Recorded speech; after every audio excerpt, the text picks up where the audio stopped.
let the record show there's a quorum present, and I'd like to call the meeting of the PAC to order.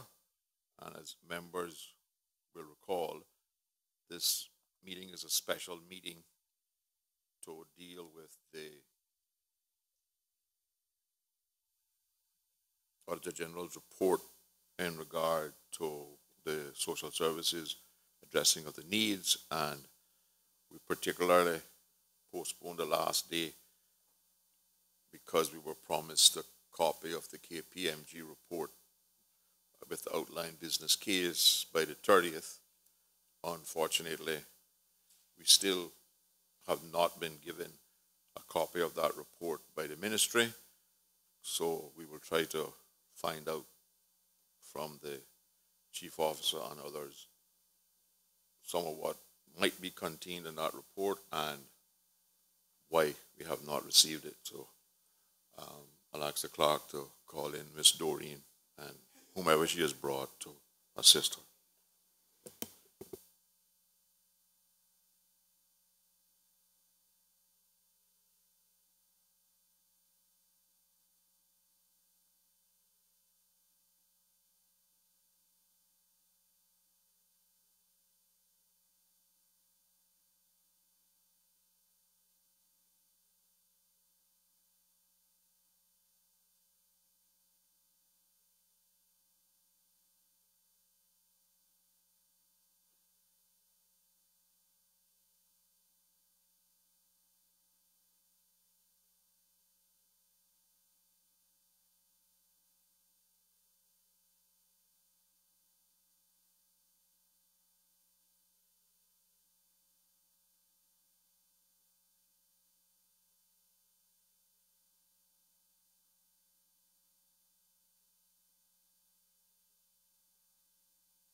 Good morning, Ms. Doreen, and thank you for coming. As you will recall, this is a special meeting of the PAC to have dealt with the outline business case as produced by consultant KPMG. In the meantime, I think, Mr. Austin, you need to put something on the record. Thank you, Mr. Chairman. Good morning to all. Certainly, I just want to state, as I did at the first hearing as councillor with responsibility for the Ministry of Community Affairs, I wish to recuse myself from this morning's proceedings and various questions. Although I was not a member of the government at the time for which these questions are based, in order to avoid any perceived bias, I wish to recuse myself from today's proceedings. However, prior to leaving the microphone, I just want to congratulate the Ministry of Community Affairs for their hard work. I know that despite our economic success and going through our periods of austerity, the demands on community affairs continue to grow. I know this because I have seen it myself firsthand in just the first short 3 months that I have been there. Despite the limited resources and those growing demands, the ministry continues to do an admirable job in providing for the needs of the many that come through their doors. And whilst the reports of the Auditor General and, of course, the recommendations of this Honourable Public Accounts Committee have made some serious recommendations, I also believe that the ministry has taken those recommendations seriously and much progress has been made, and in due course, I'm sure even this committee will be satisfied with those results. But thank you very much, Mr. Chairman. But thank you for those opening remarks, Mr. Austin, and I can assure you that the PAC is not satisfied with the progress that has been made on the various reports, because just to give you a little history, based on the update that was given on the 16th of August 2017, we have a situation where the 2002 cabinet made a policy position on criteria for poor relief. And one of those, part of that recommendation was that the poor relief law needs to be reviewed. And here we are 15 years later, and the poor relief law has not been amended.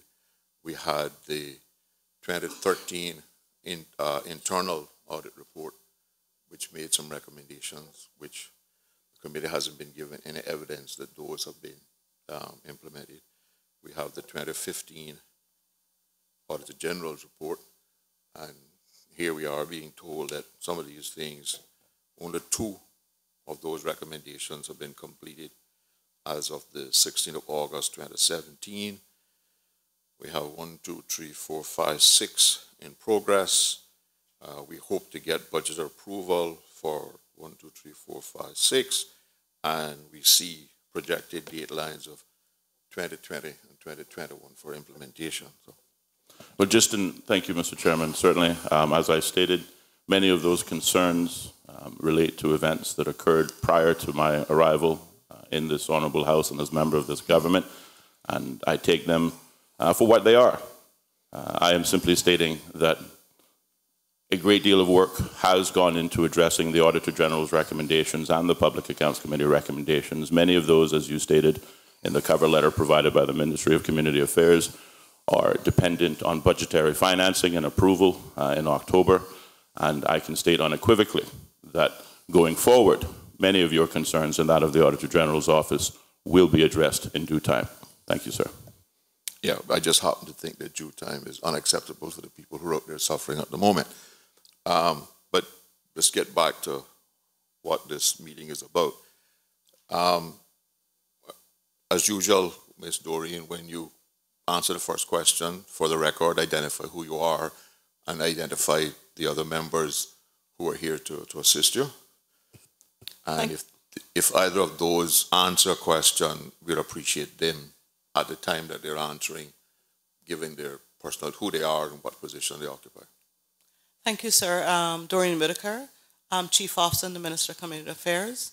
I have with me the Chief Financial Officer, Mr. Joel Burt, and the Director of Children and Family Services, Mrs. Felicia Robinson. I believe, Ms. Felicia Robinson, you're scheduled to come at 11?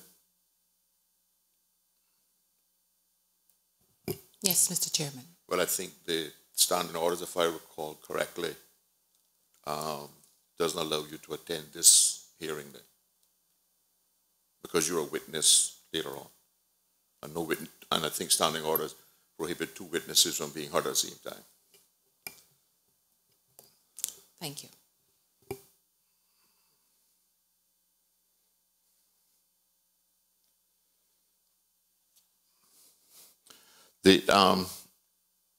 Ms. Whitaker, we were told at the last hearing that we were going to get a copy of the KPMG outline business case by the 30th of August, and to date, we have not received it. Can you explain for the record and to the PAC the reasons why the PAC cannot see the outline business case done by KPMG?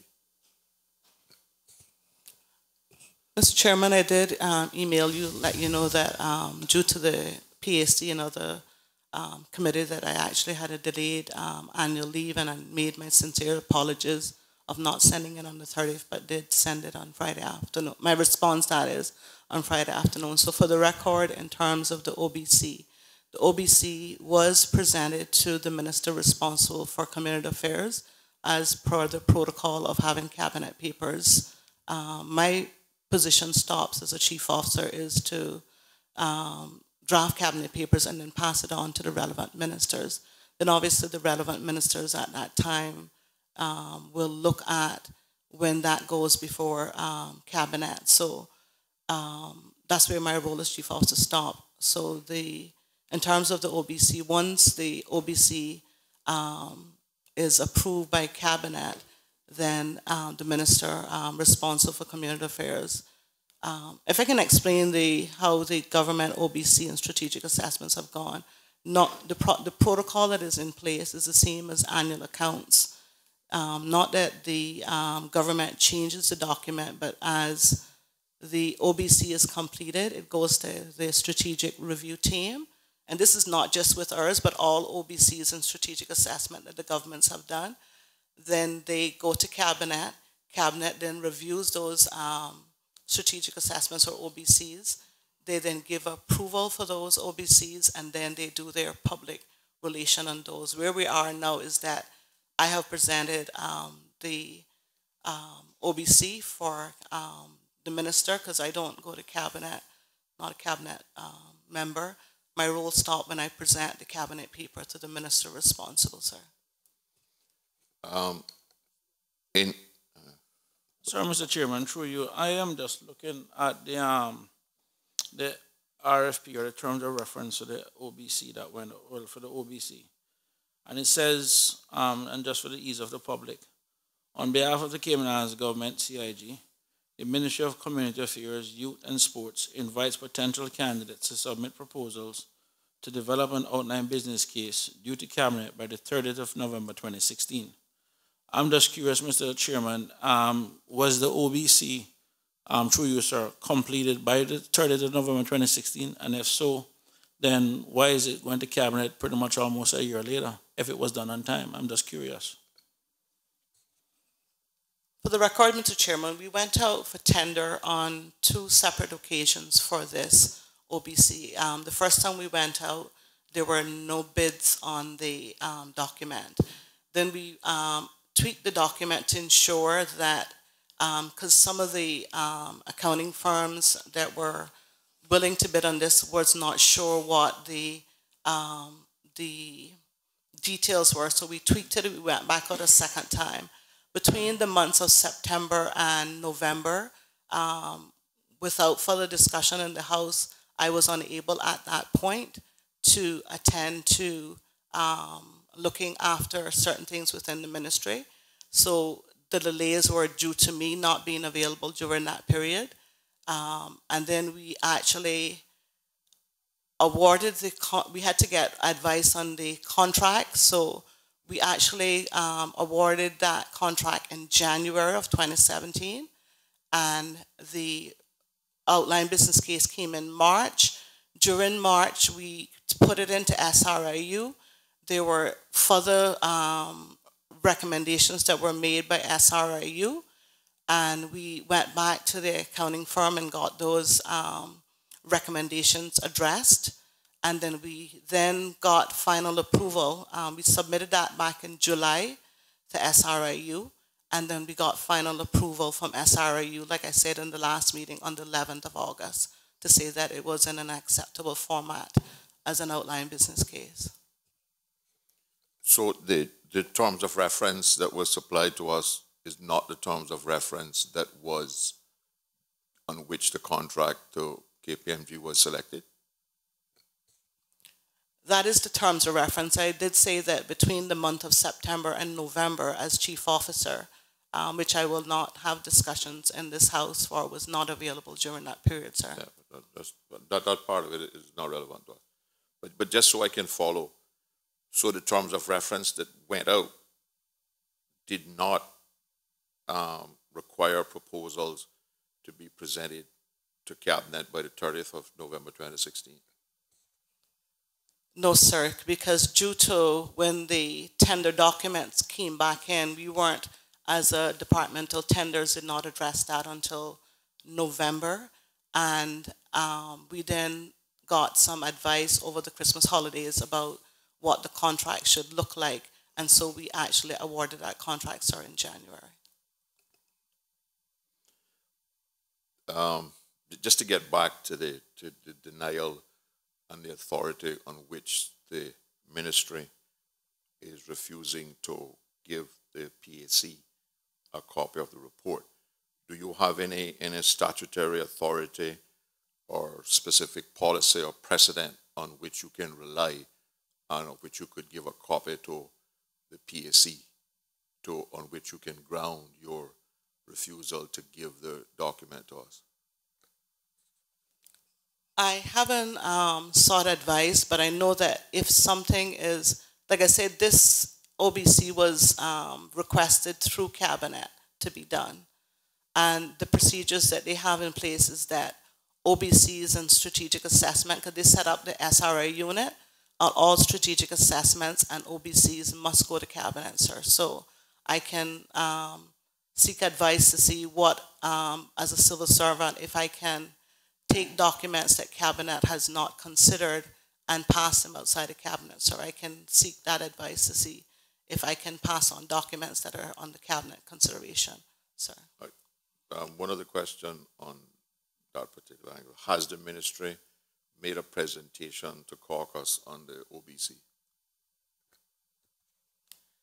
We submitted the paper. Normal the procedure is, but caucus has not met since I was on vacation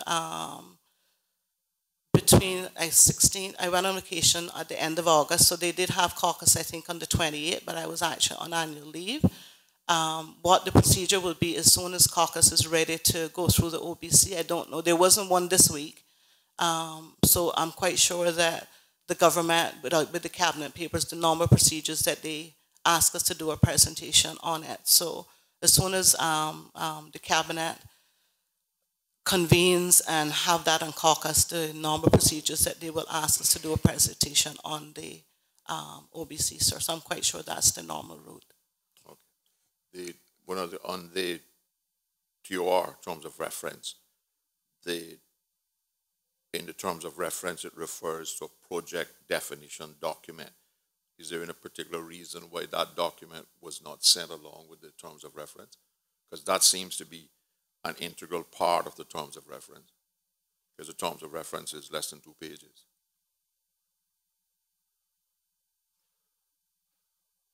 It says in the first line, terms of reference, OBC should identify and analyze the current issues raised in the project definition document for this project. That's probably oversight on my bit that I didn't attach it. That would have been the SRAU document, which, my apologies, I didn't realize that was not attached when I sent it. My sincere apologies. That would have been, we would have paraphrased the project definition document that was given to us through SRAU into the front page, but so that the, that project... Just for the general public, can you say what the SRAU is? Okay, for the general public, the government has underneath the deputy governor, you have a strategic reform, I can't remember the full initials, but what they are, what the government decided, all the major projects that the government is undertaking would go through that to do a proper outline, a strategic assessment and an outline business case. So that unit was set up. I don't have the specific date.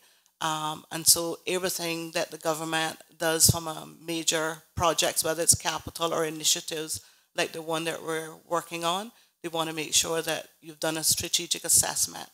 And then after you've done the strategic assessment, then you do an outline business case. Okay. Mr. Chair, yes, just for the public's benefit, the SRAU is the Strategic Reform Implementation Unit. Strategic Reform Implementation Unit. Correct. A lot of words for wing flopping. So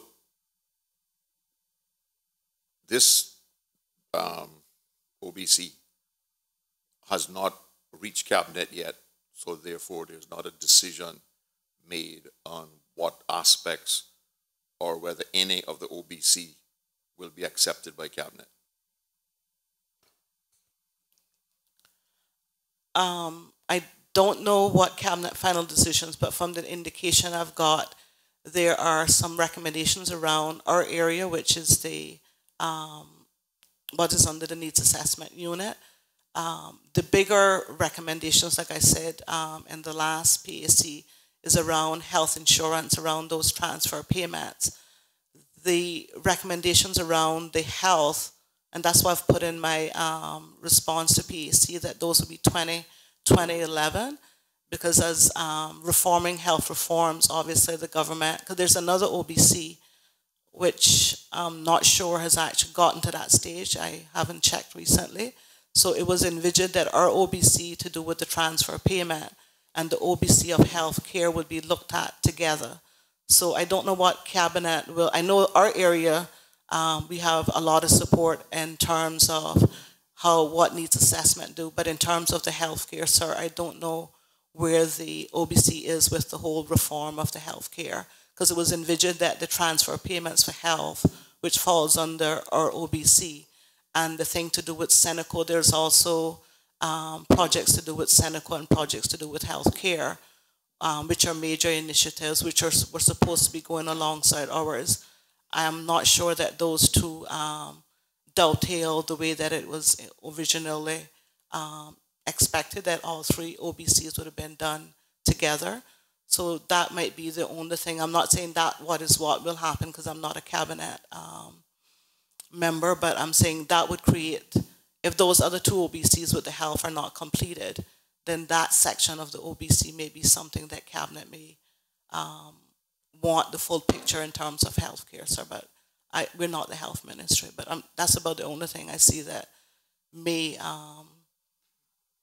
take a little longer, and that's what I've put in my recommendations, because that requires changes to how healthcare is being offered and changes to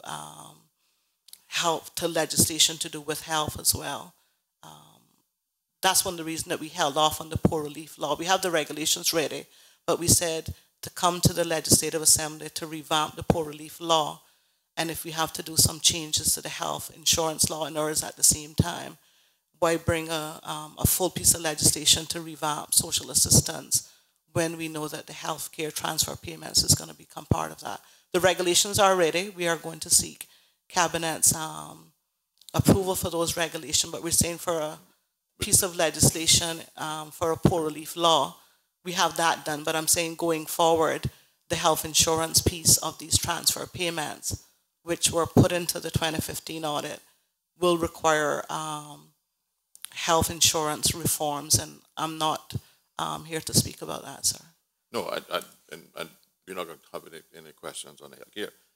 That does raise many red flags, because this is new information, that none of this is likely to happen now until two other OBCs are completed sometime in the future. And I guess the question is, and maybe I misunderstood you, but how are you going to ask Cabinet to consider regulations for a poor relief law when the poor relief law is not yet passed? Mr. Chairman, what I'm saying is that one of the recommendations of the Auditor General's, which is outstanding, is the regulations, which are ready. We have those prepared. We've discussed them with our former minister. There were some recommendations about not having those regulations in place. And if you don't have regulations then and you have policies, then your decisions obviously is a little weaker if you don't have regulations in place, because there were some discussions previously about not having regulations in place for the poor relief law itself. So the ministry is trying to tighten up the policies and procedures so we have more legal strengthening while we're waiting on the regulations, because we have policies for all of the transfer payments. But as you're aware, sir, that you have a law, you should have some regulations in place. Right. But I guess the question is, are the regulations that the minister proposed now, are they regulations to do with the 1997 poor relief law, or are they regulations that are expected to fit on beneath a new poor relief law? Mr. Chairman, for 2018-19, we have the revamped poor relief law as a legislation to look at, and we will also be taking the regulations we have drafted in line with that. But we're also mindful that we need to have some sort of legal policies in place. So what we're doing, we have the draft regulations in place, and we have them ready for consideration by our new minister, because our previous minister would have looked at them prior to having, obviously, the OBC concluded. So the ministry will be looking at the whole law in 2018. but we need to be mindful that we need to tighten our policies and procedures while we wait if we don't have the regulations in place, sir. So we are in the process of doing the new law for which will begin on the 2018, but we also need to have a look at the all of our policies and procedures and make sure they're legally grounded in the absence of regulations. Sorry, Chairman, through you, and for my clarity, maybe rather than anybody else's, the Chairman asked originally whether the OBC had been to Cabinet, and I'm left now not certain whether it has or hasn't. And if it hasn't, to the Chairman's point, does that mean all of the update that's given here is still dependent on approval that's not been given? In terms of the recommendations, there are 5. Let me go through them. There are 4 that are around a strategic, as a strategy for social assistance strategy. The OBC would form the basis for a strategy. So when I said that we will begin in 2018, we have funding in 2018-19 budget to do the full strategy. Now, once the full strategy is done, recommendations 2, 3, and 4 comes in after the strategy is done. But I don't know if that clears it up a bit. How can you make allocations in the 18-19 budget on implementation of strategies or regulations or legislation that is not in place? Our 18-19 budget has funding in there to do the strategy, sir. We have expertise within. So just to explain to you and the listening public and the other members of PAC and the Auditor General, when you do a policy, take for example the youth policy and the gender policy, we've had culture policies. What the ministry does is you set up a team of local expertise to do the strategy. So we will bring together everybody across government that deals with these transfer payments, and a committee will be set up. Then we'll look at the lack of expertise that we don't have around that table and see what technical assistance, whether we get it from outside of government or on the island, but we need to have a look, can anyone within that committee spearhead the writing of that strategy? So that's something we're in the process of doing now in preparation. So the funding that's in the, that we have in the 18-19 budget is to do the strategy, get the strategy done, and any technical advice that we don't have in-house. When the committee is set up, I will know what technical advice we don't have, because when government does a cross-ministerial policy, they actually take all their technical expertise they have in-house. And what you get then is, if you don't have it around, you either take one of those staff officers. For example, if we find someone in that committee, a government employee that has the expertise that can write a strategy, then we would have to take them off of their full-time post and put them on this. That's what I'm in the process of doing, and seeing who are the expertise and social assistance that we have within government, and then you start looking at that strategy. We've put minimum funding in the 18-19 budget in case we require, not that we will need it, any technical assistance to complete the strategy. But from looking at all the government policies that are in place, there's always some technical advice that you may not have around the table. So, through you, Mr. Chairman, I guess we're a little bit lost. I'm just trying to get my own bearings. What is the major difference between an outline business case and a business case? Because I am under the impression that they have 2 different meanings, and I'm hearing more business case type information here now as opposed to an outline business case. So I'm just trying, maybe my understanding of it is different. So I just want to understand what definition the government is working with between an outline business case and a business case. The outline business case for this particular assignment was for government obviously wants to have a look at social assistance and how they provide that going forward.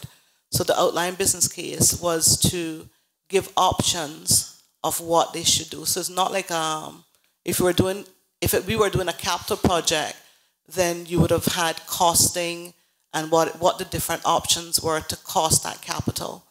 In this particular outline business case, the options would have been, do you continue providing the services you do or you don't? So the outline business case would give the government whether or not to go for a full business case on this particular project. That is, thank you for that answer. The thing is now, Mr. Chairman, through you, sir, is that if this business case is to provide options, which is pretty much what my understanding is also, then once the government gets the outline business case, the government must then choose an option. What I think is really important right now is that we, or at least the public, understands the options that is now presented to the government, whether it's 1, 2, 3, 4, or 5, or at least get some commitment from the government to provide us in terms of what those options are. Because once you have now selected an option, the next step now is to do a business case for the option that you have selected. And my issue is we go out, we spend, if my information is correct, $180,000 for an outline business case, which is then to give us an option. And then once we choose an option, are we now to believe that we're going to go now and spend a couple $100,000 more for another option that we have chosen? Because this is a business case for options. Through you, Mr. Chairman, this outline business case gave two options, which is to do nothing, what that would look like, and what the integrated approach as per the audit would look like. So once we've looked at that integrated approach and what it would look like, unfortunately, by the time we actually got this business case finalized, we were already into SBS, because one of the recommendations is that we should look at budgets and see how the budgets should come forward to Parliament going forward.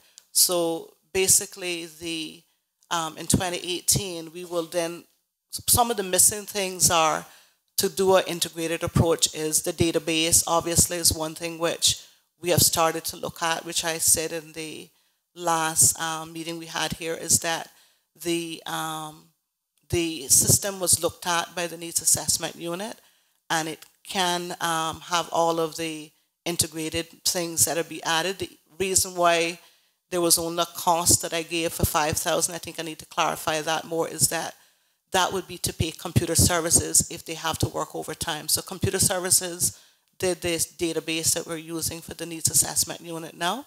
And so it's not that the database would cost us $5,000 to upgrade. That is in case the persons that are assigned computer services have to work overtime. Then the ministry, government pays computer services fees overall for when they're working in ministries as a central payment. But if there's overtime, then the relevant ministries are responsible for paying that overtime to computer services, because that would have not been within their budget. I just need to understand something.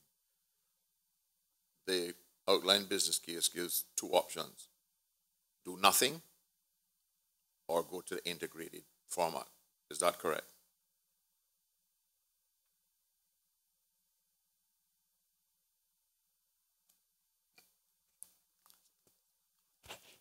Yes, sir. To do nothing or to do the integrated approach. All right. So no consideration was given in the terms of reference to improving on what was being done as opposed to integrating what is currently being done. Through you, Mr. Chairman, the Auditor General's report did suggest that we do a strategy that integrate across government as per the recommendation number 1. Yeah, but I really don't care what the Auditor General report says. The question I'm asking you in the ministry, why would the ministry put it in terms of reference that the only two options were do nothing or go to a full integrated system, which is going to take years to do. Because I can tell you that I tried to integrate those systems in 1989, and while there was not a software or a hardware problem, there were legal issues which those people who had the silos, right, used to construct and to block integration. And the only thing I was trying to integrate was individual information so that the police, education, hospital, social services all had access to John Doe information. The question I'm asking is the minister therefore convinced that the only way to improve the system is to integrate what we have? Through you, Mr. Chairman, the OBC we sent out was asking what were the options, and the options we got back were to do nothing or to integrate. We have had a look at the actual clientele. This is in terms of the transfer payments, and particularly the Seamans and the veterans, and the whole issue of insurance and Seamans. For example, there is a recommendation. But let's not get into areas that you don't have authority to correct. Let's stick with poor relief, other social assistance, because we accept that you don't have the authority to comment or to correct those areas which you don't have responsibility for. Okay, through you, Mr. Chairman, I can give an update. What I have done this year with the Needs Assessment Unit, as part of my performance agreement, I was requested to restructure the Needs Assessment Unit. It took the initial start, obviously, because of a number of different issues. We didn't really get started until January on that project. What we've done, we've actually gone in and we've able to put systems in place to clear the backlog of the permanent financial assistance. We have, originally we actually drafted the criteria for the Needs Assessment Unit. We're in the process of tightening up those policies and procedures. We're also getting the policies and procedures completed with how they operate differently. I was able for the indigent medical, what was happening with the indigent medical in particular, the assessments were backing up. And July and August last year, I got the then minister's approval for all persons who are handicapped and elderly that they should be assessed every 3 years. And that has now been looked at. So the problem of our clients having to go every 3 and 6 months who are elderly and handicapped. So I've put that in place. We have also ensured that any of our indigent medical clients that require immediate health threatening, that decision is made by the health ministry, and we deal with the assessment after the fact because those are life-threatening thing. And then in terms of the permanent financial assistance, we are now looking with that in the Seamans, and the reassessment has started because we can now take information that we have on the Seamans file, and I've assigned staff members from the ministry who has that to upload that into FAST database. And so by the end of the year, we would have all those current permanent financial assistance reassessed.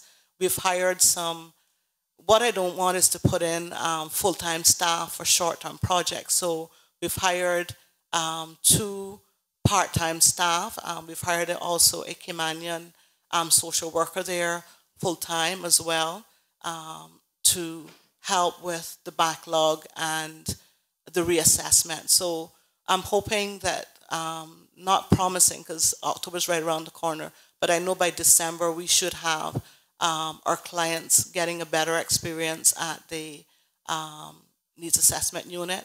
I also took the staffing, and by the end of October, there will only be 5 posts that are vacant. I had put 5 temporary staff in for housing. When I see that we didn't have any staff in 15-16 for housing repairs, I requested the minister to reduce the transfer payment for housing and give me funding for 5 posts just for the financial for the 18 months to do assessments on the housing repairs and to do project management. So the only vacancies we have now is 3 needs assessment, person for housing repairs, because we can only do 15 to 20 houses in a given year, and they've done more than, they've done the assessments even for next year and the following year. So to fill those 3 vacancies at this point until December, I am now looking at what does the organization require differently. So there's 3 vacant needs assessment officer posts, which I'm in the process of seeing how to better use that. One of the suggestions that we should hire a social worker that can deal with our mental health patients, because we're having a lot of mental health patients going as far as wanting to take out some lawsuits on us based on how they're treated. So we're mindful of that. So we're trying to use those 3 posts to probably bring in someone that can deal with our mental health patients. And one of those posts, because we're having a backlog of our rental assistance being paid, we're going to be employing a needs assessment officer dedicated to making sure that those payments are done along with the finance. We've looked at the finance structure as well, and instead of the compliance officer, we think we need to have someone underneath the finance and admin manager and do a finance administrator. So those 2 administrative posts will be advertised shortly. So by the end of the year, the needs assessment unit will be fully staffed, including those 5 temporaries that was only supposed to have been temporary. Those will be filled as well. So the 33 posts that they have, which included 5 that were supposed to have only been temporary for housing, will be fully filled. Because I made the decision as chief officer, I could have taken those temporary houses and give them to another department. Come 18-19 budget, I've left those in the needs assessment budget so that we can actually hire additional person, because the needs assessment for the housing repair would have been completed, sir, because we can only do 15 to 20 homes, and they've done more than those assessments on housing repairs. Why only 15?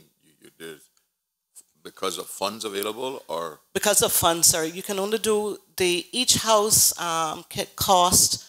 We give a maximum of 25,000. We can go over 25,000. We got a few in this current year that are going to go over 25,000. I think one of the houses we're going to have to tender for because it's over 50,000. I think 2 of them are over 50,000. So we would be repairs. Because one of them is a special needs child, which we are looking at that to see whether it's best to put them in a government house already without going into the details of that particular family. Is very much in need of having, because that has publicly been out there previously, and I prefer not to get into that. Off the mic, so I can talk to you about that. So don't have any interest in knowing individual things. So I'm saying there's some clients, sir, that are when we look at it, they are in dire need of their houses to be repaired based on the special circumstances. We haven't made a decision on those, but I said if we have to do those, then that will cut them. But normally, I said 15 to 20 when you look at the 25,000, that is the maximum that we should be spending on the repairs, sir. But I thought we were told in Finance Committee, and I'm going on memory here, so I could be wrong, was there some 800,000 budgeted for house repairs? That's over the 2 years. So it's 360 for the year 2018. And no, I'm talking about this financial period we're in now. It was $583,000, sir. Originally it was high, but remember I said I took the decision to reduce it so that we could have the staffing. I'm talking about what we approved in the budget was $583,000. To date, right.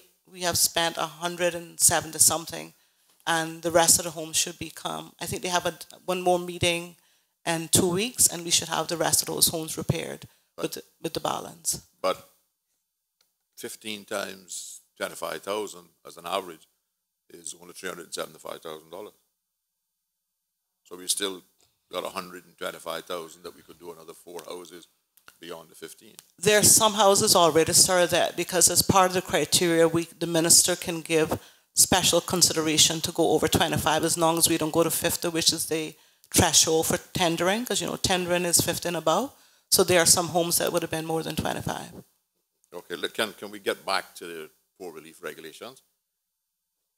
Because I have before me the 1997 poor relief law. And Clause 3 says the Governor and Council may from time to time make regulations embodying the conditions under which relief may be given.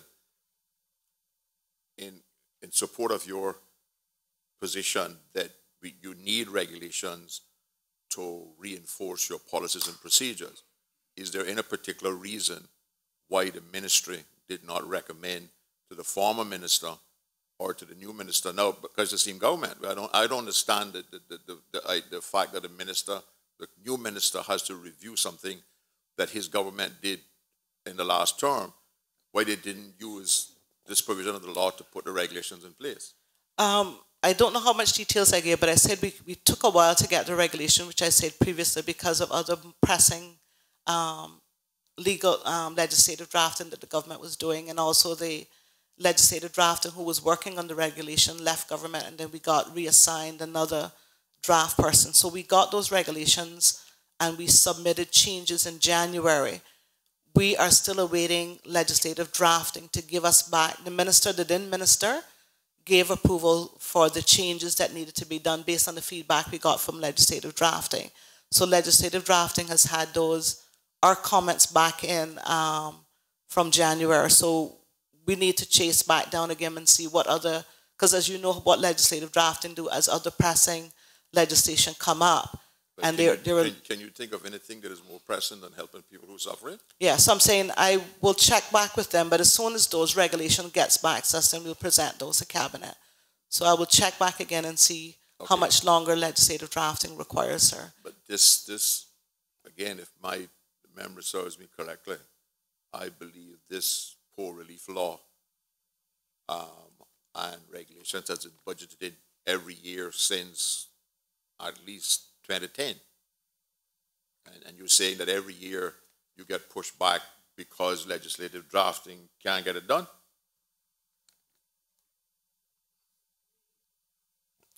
Mr. Chairman, the regulations were in 13-14 budget that we had to have those regulations done. We did have the 14-15.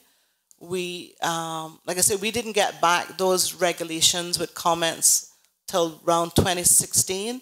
I can't remember when the legislative drafting, I don't have that handy, sir, but the person who was dealing with that, who had a very heavy workload, left the government, and therefore those were not dealt with. But yeah, we didn't get them back until 2016. Right. I can't remember exact date. The exact dates are not important. I think what's important here for the public to understand that for multiple years, the government has placed greater priority on other legislation than poor relief legislation.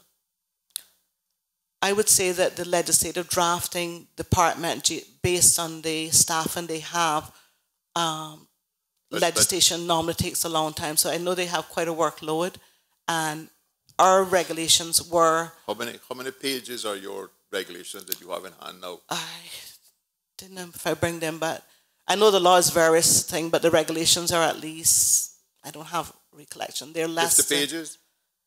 Less than 20 pages, sir. And you're suggesting to this committee that legislative drafting department has been so busy since 2013-14 that they could not draft the regulations and get them put in place under the old law to help properly define relief for poor people who need help? Mr. Chairman, like I said, their workload, I would have not permitted them to conclude all of the legislation that they had on their agenda.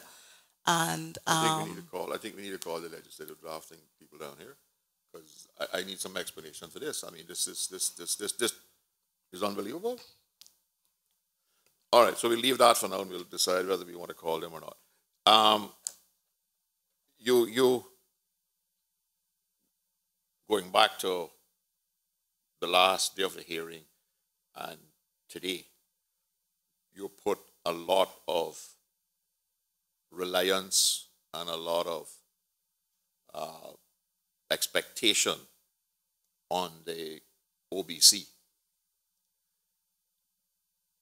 In your view, does the OBC provide a coherent strategy for policy direction for social assistance programs?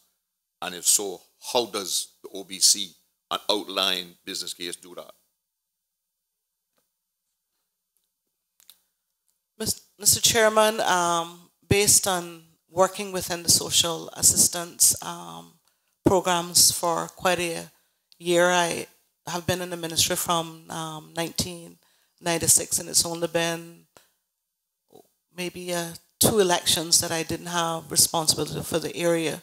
So looking at the where we're at with the when we moved it from DCFS, where it was for quite some time, and moving it into the needs assessment unit, and we had a review done internally in government, which gave recommendations about the staff and the staff training. I think the OBC having 2 specialists in the area of social assistance as part of their team cemented that. Not having the expertise in that area, but having someone internally within government saying that when we did a review last August of the department, and then having that was something that cemented that we need to look at the staffing and the types of staff that we have and the training that's required for the staff that we have. So I think that cement that we need to take a look at the type of staff that we put in. I think by restructuring the needs assessment unit and putting in some social workers, that has helped get because not the needs assessment units, just to say that those officers does not have a social work degree, but the recommendations are that we do. But it doesn't. There's nobody in the needs assessment unit now that has social work qualification? We have one officer who, prior to going to the needs assessment, had about 2 years or 3 years as a social worker. And then we had another officer who had about 2 or 3 years working not as a social worker, but as an assistant to a social worker. So in reorganizing it initially, we didn't transfer any seasoned social workers to the unit. We have now 2 Caymanians. One has started in August. We have another Caymanian to start as a social worker on the 1st of October.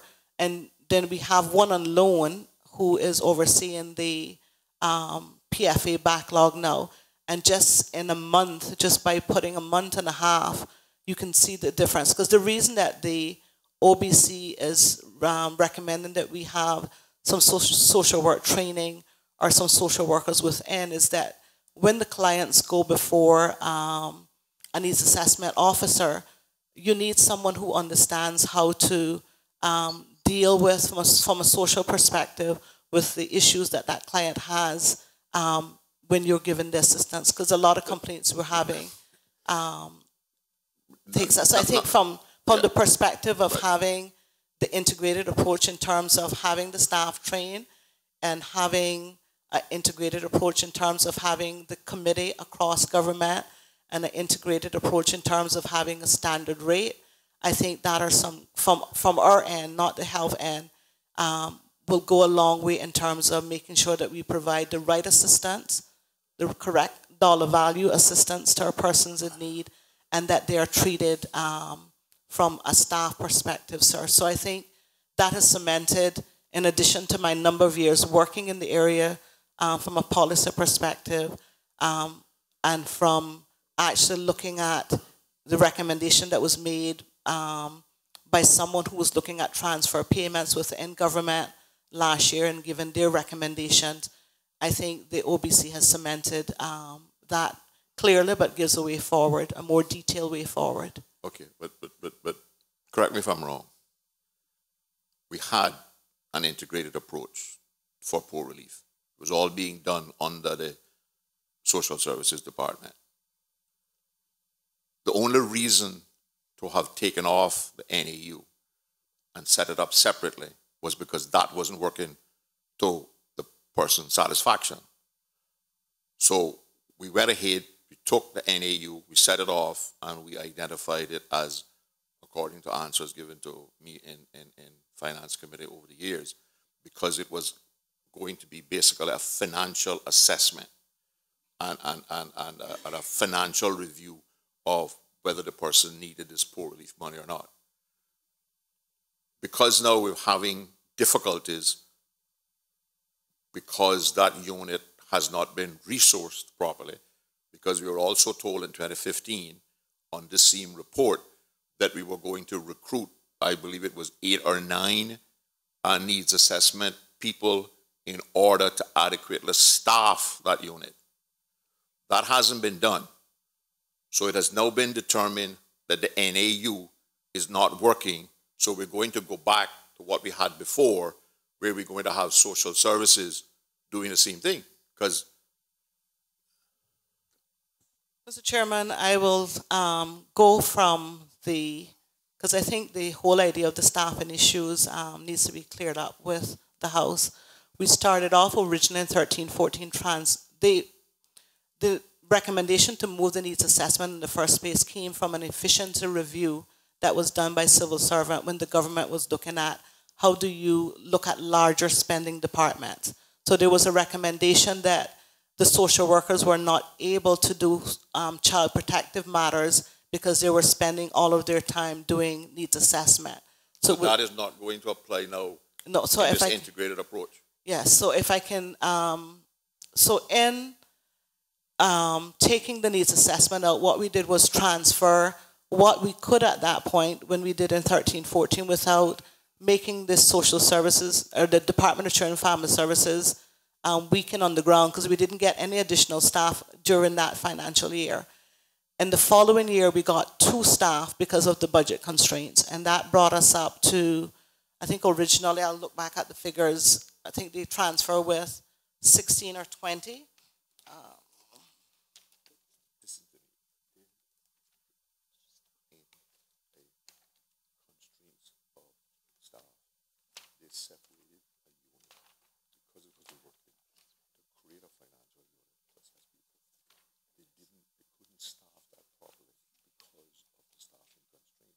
So in 14-15, we were up to 20, right? We only got 2 officers in 14-15. In 15-16, we got an additional, we were up to 23, so that would have been 3 staff. So the only time that we got major staff added to the needs assessment would have been in 2016-17. So I'll give an update where we are. So we got 11 posts, because I just said to you, sir, Mr. Chairman, an update earlier, but I'll slow it down. So we got 11 posts approved in the 16-17 budget. 5 of those were specifically for housing repairs. And the other 6 were to add to the complement of the needs assessment unit. Okay, So can I just stop because I need to clarify something. 5 of those 11 posts were a separate unit was set up to assess people whether they qualified for housing repairs or not. And we put 5 of those staff in that unit. Based on 15-16, because we weren't getting the assessments done quick enough on the housing repairs, the suggestion were that we needed 3 needs assessment officers, 1 supervisor, no, 2 needs assessment officer, 1 supervisor, and a project manager, and 5. Yeah, supervisor, that's fine. To do 15 assessments a year. So basically what I did, I said in order to make sure that the housing repair thing, we put the 5, this is before we got the 6, so I threw the 5 in. When the government had a look at what they could afford, they gave 6 additional posts, which was three needs assessment officers, 1 compliance officer, and 1 accounts officer. The 3 needs assessment officer are the ones that I redid to make it 2 social workers and a coordinator those people will be in post by October. The compliance officer, I met with our CFO recently. I did say to you that I didn't have a job description for that at the last meeting. But when we look at what is happening with the rental assistance on the ground, where people are not getting their checks on time, we are suggesting that that post becomes a finance administrator, which means that your payments will get processed quicker. Because what we're trying to do is make sure you have the correct staff. And then there was an EO. Again, I getting Okay. I getting confused. On what basis and what justification was used to get these 11 people? Because it seems like you got 11 positions to do a specific thing. In the middle, haven't gotten those. Whether the policy changed in government or the minister changed or whatever, there seemed to have been some redirection of resources in that we took some of those and put them in the housing assessments. And then we need, now you're taking some of those into managerial position. Are those the same positions we're talking about? Okay, let me slow it down. So for 5 for housing, I'll just go through it. Originally, it was recommended that we needed 1 project manager part-time, 1 supervisor at the needs assessment part-time until December 2017. Because the reason I say until December, because we don't know whether they will get housing repair money in each budget, because it depends on what the government budget looks like, right? So we may get 100,000, we may get 200,000. So 1 supervisor and 3 needs assessment officer. Mr. Borne has a question. Mr. Chairman, I am very clear on one thing. We approved $750,000 for home repairs and housing. I'm 100% sure of that.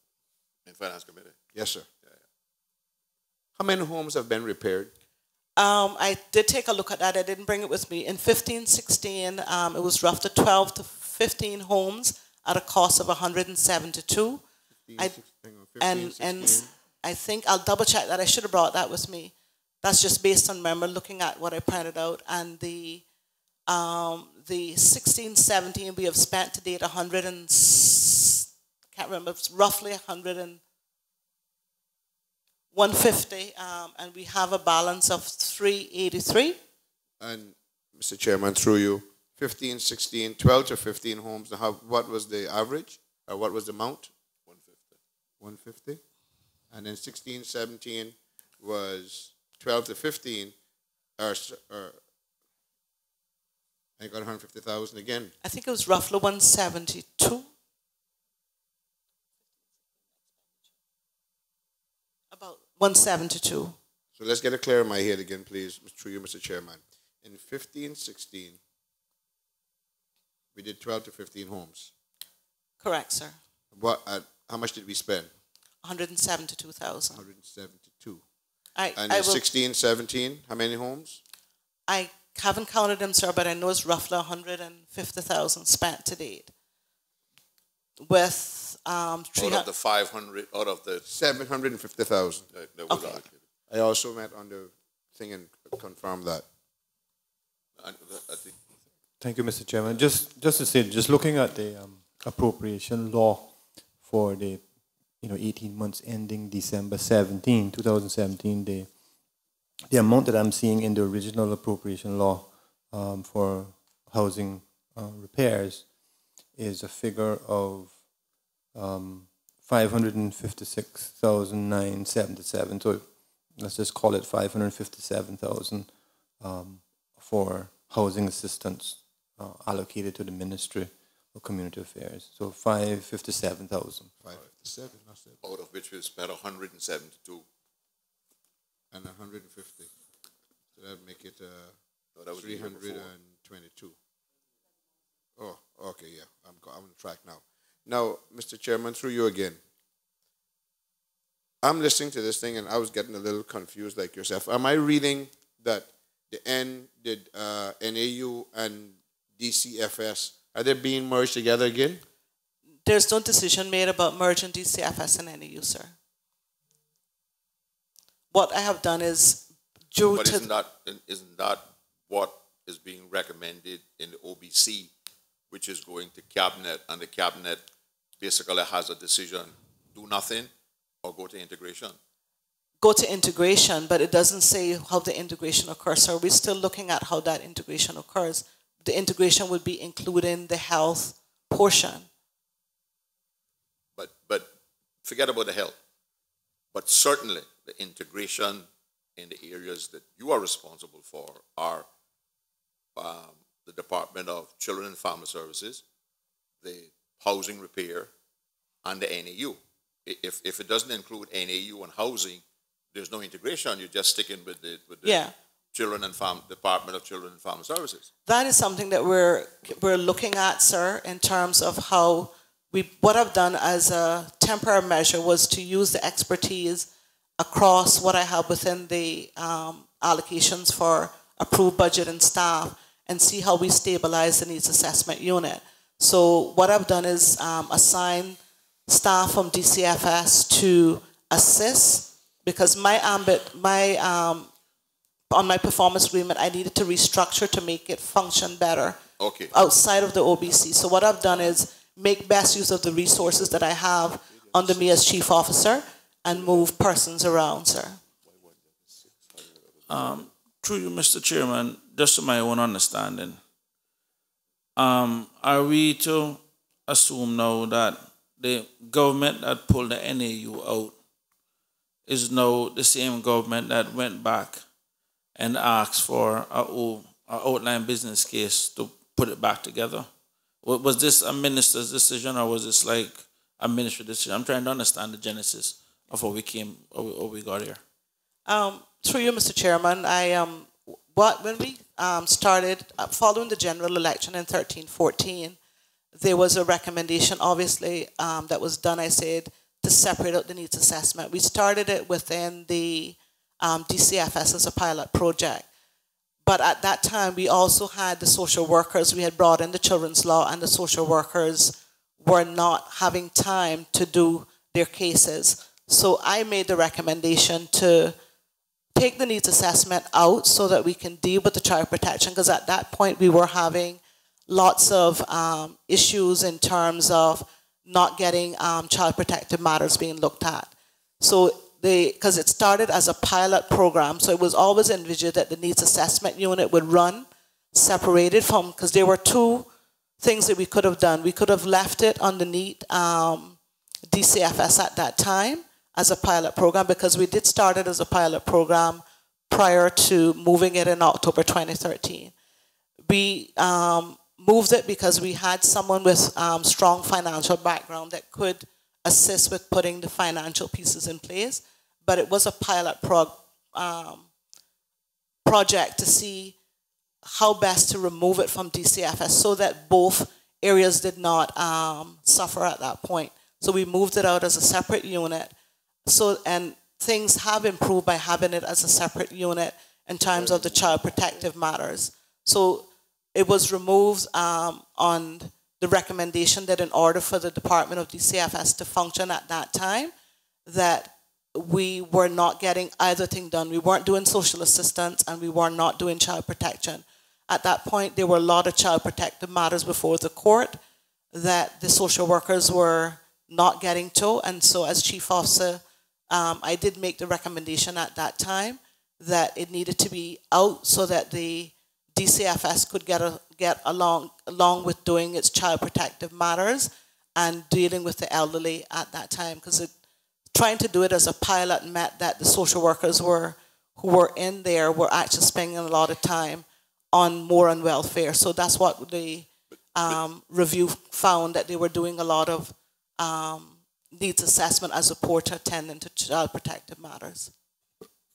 Thank you, Mr. Chairman. Through you, sir. So based on that, and this is where I guess I'm a little bit lost. I'm just trying to understand. Based on all that was happening, we went out and the government made the decision on your recommendation to create a needs assessment unit. And that, I assume, was done without a business case or an outline business case or something. And now we have gone out now and looking to basically pay $180,000 for an option whether to go back or leave things the way it is. The thing I'm a bit lost, Mr. Chairman, is I'm trying to find the value that for the money that we have spent in the public in this regard. And based on those reasons given to create the NAU, I'm now trying to understand what has now changed for us to consider putting the NAU back to the way it was before. So, I mean, Through you, Mr. Chairman, I don't know where the confusion is. The outline business case is talking about how we integrate. There's nothing in that outline business case that says that the NAU must go under the Department of Children and Family Services. There are no final decisions as yet. Can you define integration as it is used in the outline business case? What do you envisage integration under the outline business case meaning? The outline business case talks about an integration about the clients that we serve, and those clients are the seamen and veterans, the person seeking poor relief, the person seeking the mentally and the disabled, and then you would have your not permanent clients, but your persons who may get on hard times and needs to get assistance from government. So what the integration would be in terms, right now, for example, we do not know what the figure is for an elderly person, a handicap, your permanent clients then. What is it? What is the cost of living, knowing based on what is the right figure to give? I think what the integrated report is saying is that each year we're increasing funding to the Seamans, we're increasing funding to the poor relief, we're increasing the amount that we're given for rental so that people can meet their needs. But what is the true amount that that client requires? The OBC has recommended a standard rate, which is what we're looking at, and if that is accepted within the recommendations, then So the OBC includes a standard rate for all of these agencies. Correct, sir. So you would look at all of your clients. You would obviously go out and have,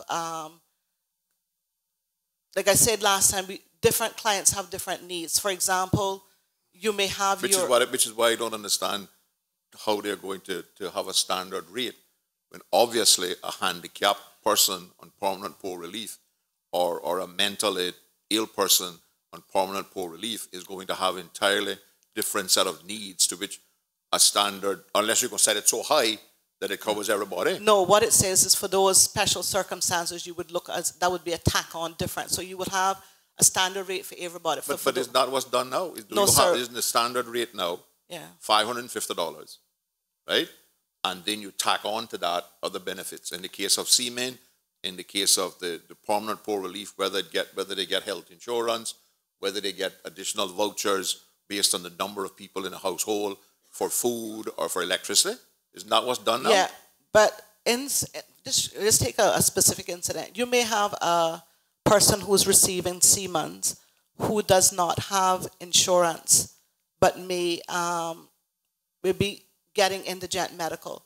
Because of their income, some of these, right now our threshold point is a cutoff of $3,000.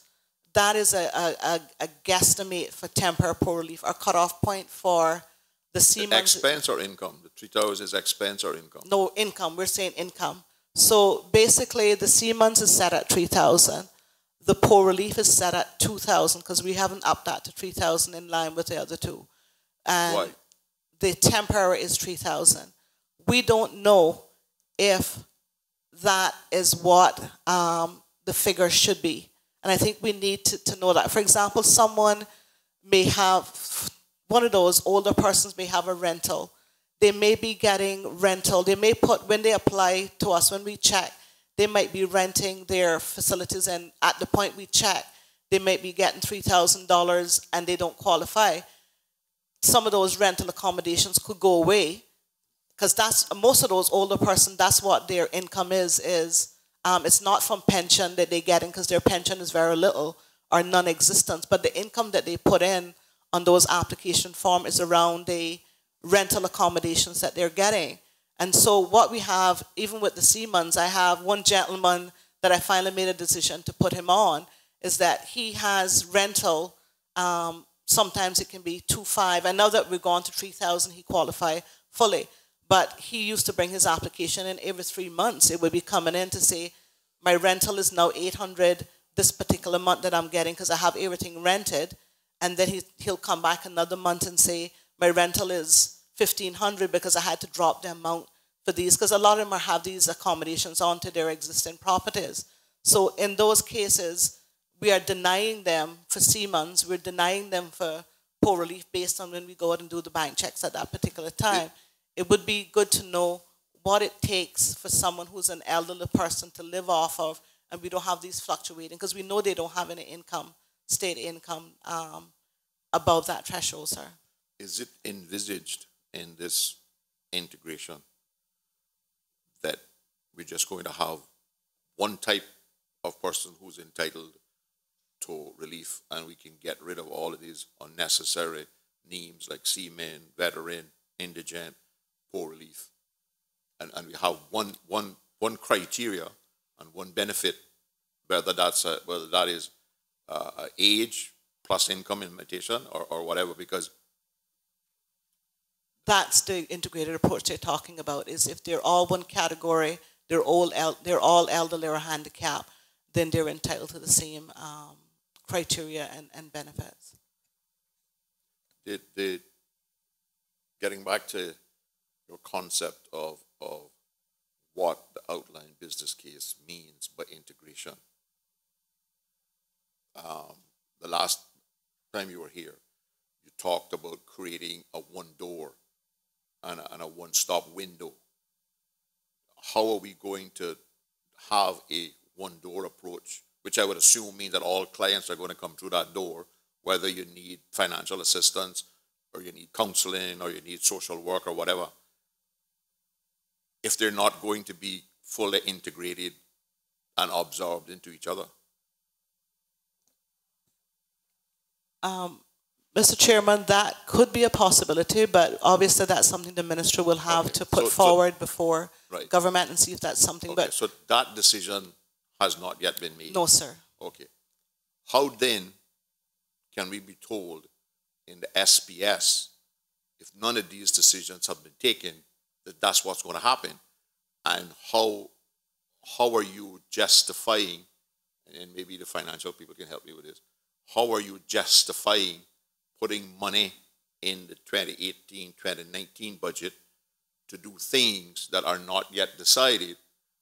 And why isn't there some urgency to get this decision made prior to the budget being finalized? Mr. Chairman, obviously we are in discussions with the minister about the best approach. We are trying to finalize those discussions, sir, because this involves staffing issues. But that is a decision, sir, that we are in the process of seeing what is the best way forward. Right. And as soon as Cabinet, if that is something that Cabinet considers, if we put it before Cabinet, that's something that I will be able to say at that point, sir. But the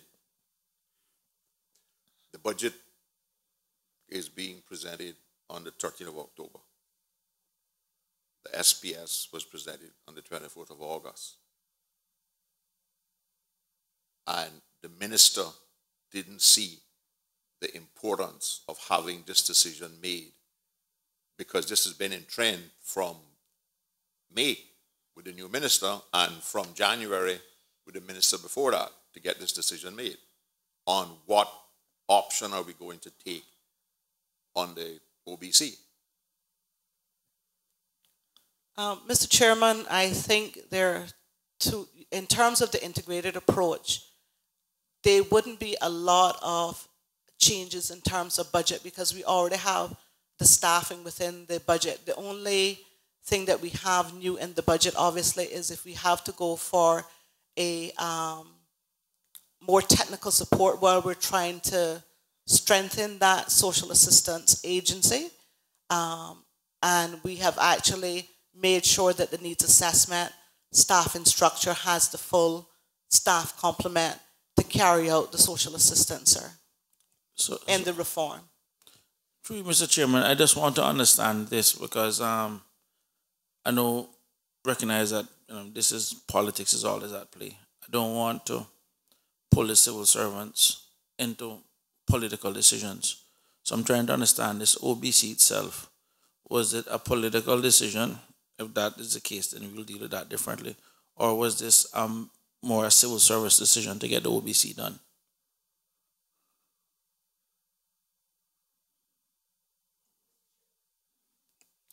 Mr. Chairman, like I said, as a chief officer, I do the civil servant part, so I'll go through that, and then I know where to draw the line, where to go into the political arena.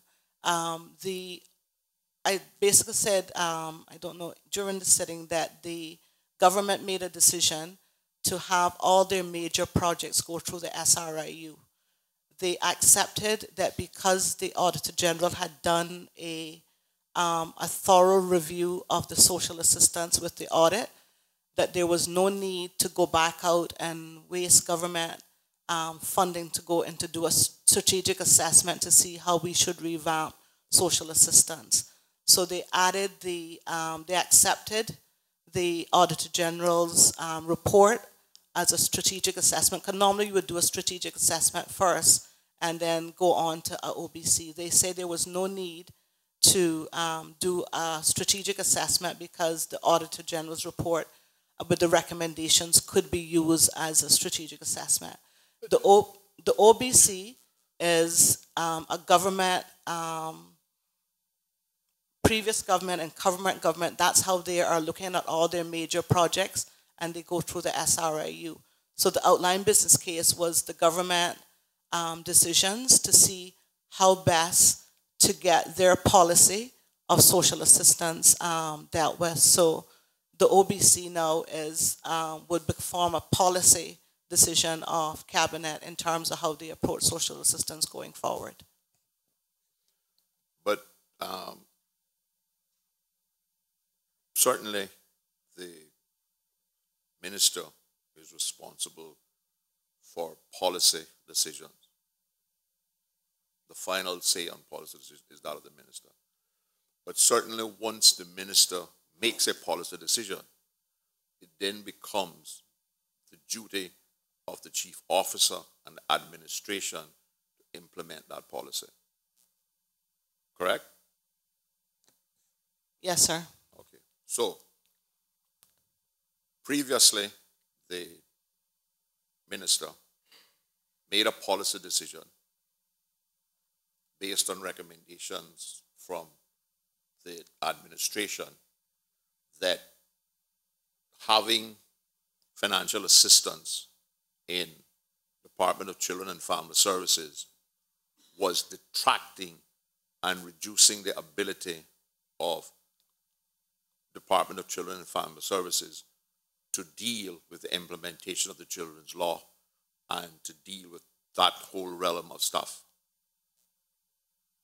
And he accepted that and made the policy decision to separate them. Is that correct? And you're talking about in 2013-14? Yeah. Yes, sir. Okay. And that's the same minister who has responsibility now? Yes, sir. Okay. But he was not the minister until after the elections. Because I had a different minister. But he led the government. Yes, sir, but I'm saying in terms... And it is fairly obvious to anybody that whatever they do, give them credit that it is collective. So now the administration has decided that the NAU is not working the way we expected it to work. And irrespective of whether that unit has been properly resourced, because given the evidence we got in 2015 in terms of the staffing and resources that it needs and what it has today, it has not been. That is the evidence that has been put before this committee by yourself. It has not been staffed as the needs assessment unit expected it to be based on the workload for needs assessment for financial assistance. we had to divert a total of 5 people to deal with assessments for 15 people for houses per year. And now the administration has recommended that we pay $180,000. That's the correct figure, right? To KPMG? Yes, sir. Okay.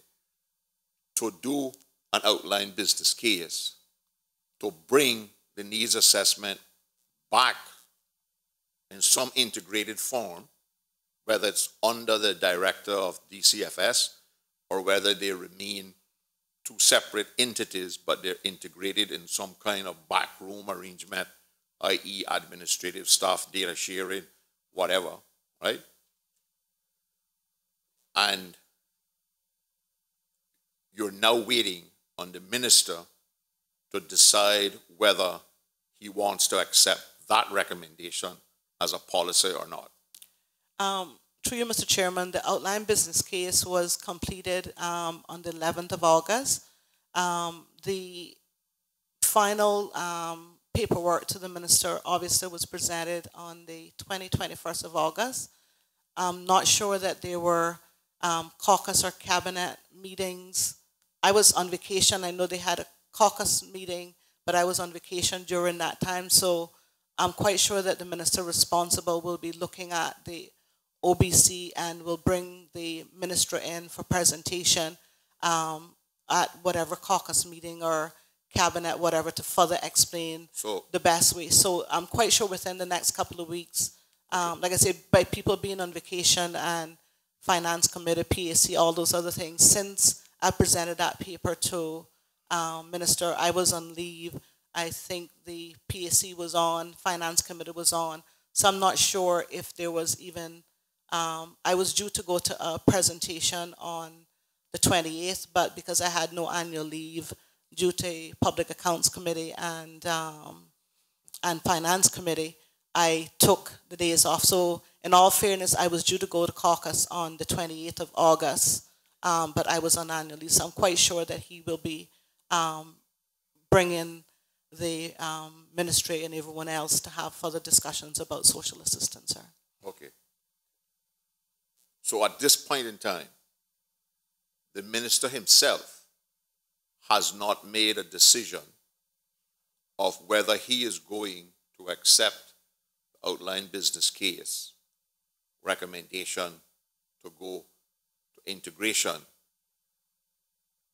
So at what point in time is he going to make that decision? And then, because he has to make that decision before he invite you to make a presentation to caucus, or are you suggesting that he's not going to make that decision independently? He's going to wait to find out what caucus thinks about this, and then he's going to make a decision as to what recommendation, because if he takes a paper to cabinet, that cabinet paper must contain a recommendation to be implemented.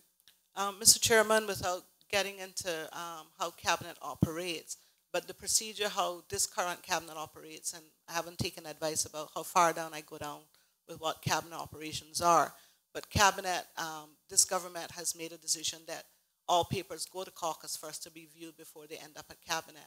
So without getting any further than that, I said I was due to go to a caucus meeting on the 28th, and I don't want to get into any of the further details than that. So you're saying that this government operates under a policy that all cabinet papers go to caucus before they go to cabinet. How do you handle confidentiality? Or are there not people in caucus who are not members of cabinet? Not caucus, I should say. What I'm saying is all the government ministers meet, and maybe using the word caucus on my end is different.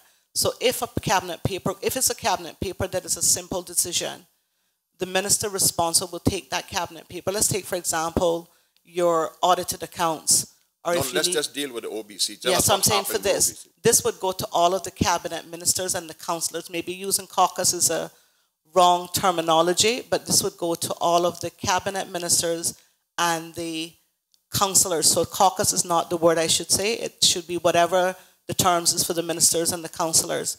I was scheduled to present to the ministers and the councillors on this area, sir. So the budget, maybe the finance secretary, has the budget been finalized? What is the date at which you expect, your ministry expects the budget to be finalized in order to have it prepared for presentation to the LA on October the 13th? Thank you, Mr. Chairman. Mr. Chairman, as you said earlier, Budget Day is envisaged for the 13th of October this year, and that would be a presentation, obviously, in the LA for the two financial years, 2018 and 2019. With a budget day of the 13th of October, we have set an internal deadline for government agencies, statutory authorities, government companies, etc., to have their numbers essentially submitted back to the Ministry of Finance for consolidation and to produce the budget, to have that done by Monday, the 11th of September. That's going to be, from all indications, very difficult, if not impossible, to meet. Once that process is done, there will be, a further review by ministers of government to look at the submissions that have been made. And to be obviously brutally honest to the committee, it normally is the case that, unfortunately, despite the allocations having been determined in the SPS, that the submissions subsequently received to that exceed those allocations. And so there's a period of time, unfortunately, again, in which some further reductions have to take place. But internally, we have set Monday, the 11th of September, as a date for which the return should be made to finance. There will be, unfortunately, some slippage there, but we are not going to deviate from the 13th of October as a budget day, because that's been determined by the ministers, and so we will meet as late into the nights as possible to meet that date. Again, I don't know what to make of this. If I understood you correctly, KPMG basically took 3 months to do the outline business case. Is that correct? They got it in December and they delivered it back to you in March. Correct, sir. They delivered it back on the 31st of March. Okay. Do you consider, given the complexity of what we're talking about, that anybody could do a proper job in that time frame, 3 months? If I can explain to you how we went about the OBC, we actually set up a committee which included all of the ministry that were concerned, that the consultants could meet with on a regular basis. So the chief officer, for example, of health, the policy officer for health, to make sure we had someone from the Ministry of Health.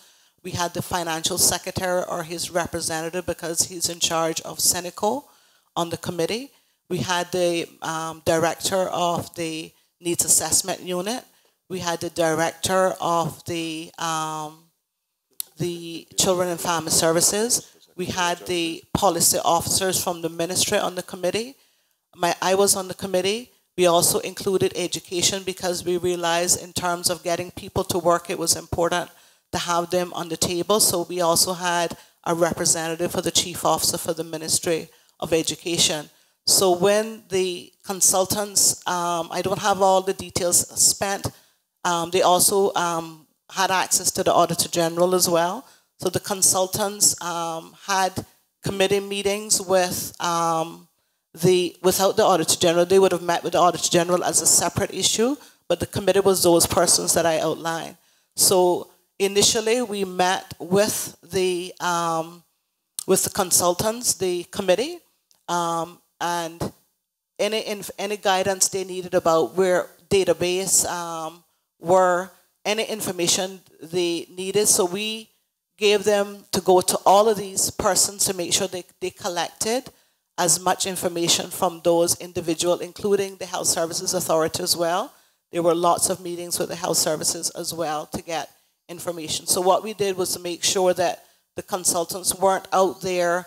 The reason we went with this particular consultant is because they had two specialist persons that had dealt with welfare reform outside of here. So we wanted to make sure that when we were getting the recommendations, that we had someone that on their staff that could give us that information. They also had an expertise that they were able to bring on board for advice from health perspective. So that was also someone that they brought as part of their team.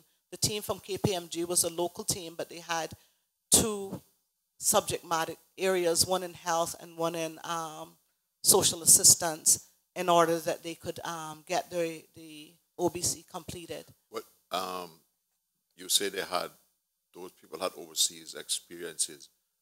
Did they have experiences with a number of countries similar to Cayman, and did they use any of those as a kind of benchmark as to what those countries were doing, or they have within I think they're within the United States, but would have had expertise.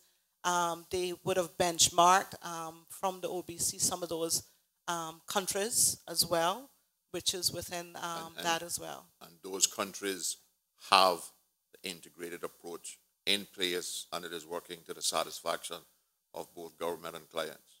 I don't have all of that on hand now, sir, in recollection in terms of the whole OBC and what it entailed. But I know that they had benchmarked it. I can't remember right now, like I said, those countries, but I was satisfied with the recommendations that they gave in terms of the social assistance side from the needs assessment unit, sir.